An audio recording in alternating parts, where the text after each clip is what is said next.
And now we're taking a closer look at the turnabout in a high-profile case of alleged sex abuse by a priest. As you know, charges against Father Robert Brennan were dropped this week after his accuser died.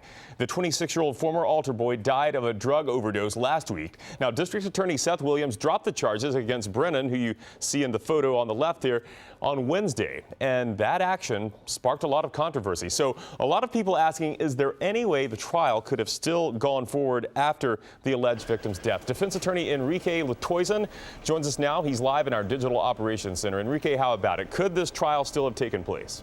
Well, I mean, it depends. I mean, when you have a person who testifies, and in this particular case, the victim was never able to testify at the preliminary hearing. So the defense did not have an opportunity, a full faith opportunity to cross-examine that witness. So if the defense doesn't have an opportunity to cross-examine that witness, and then the witness were to be deceased in this particular case, then the defense would be prejudiced, and therefore you couldn't move forward. However, if there had been a preliminary hearing or some sort of testimony under oath, and the defense had an opportunity to cross-examine that witness, and then the victim would have been deceased, the prosecution could have then still used that testimony to proceed forward to continue the trial. Yeah, what if the alleged victim had been deposed on videotape or audio tape? Could that testimony have been used to proceed with the trial? Well, once again, the key is you only have one side of the story at this point. You never had an opportunity for the defense, who is innocent to proven guilty, never had the opportunity to cross-examine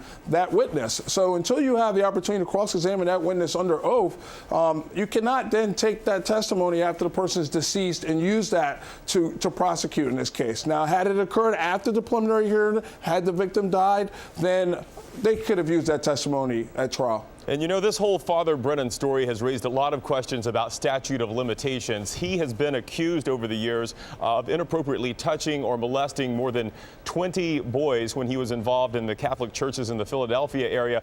A lot of those charges couldn't be made because the statute of limitations had expired. What about this case involving this latest victim? How does the statute of limitations apply to that? Well, the statute of limitations is actually very complicated. The key is when you turn 18. The legislature, when they were passing these laws for the statute of limitations with child abuse, took into account that children, when they're children, are not able to really speak or come forward. So they said, well, we will start the time when you turn 18. So if you turn 18 before August 2002, you have 12 years. So if you do the math, there's a group of people come August of 2014, their statute of limitations is going to expire also. However, if you turn 18 after August 2002, you have until your 50th birthday. Once the Catholic Church scandal came out, they redid the law, and now you have up to your 50th birthday after August 2002 if you turn 18. All right, Enrique Latoison in our Digital Operations Center, thank you for helping us navigate our way through this complicated case. Thank you, Chris. Have a good day.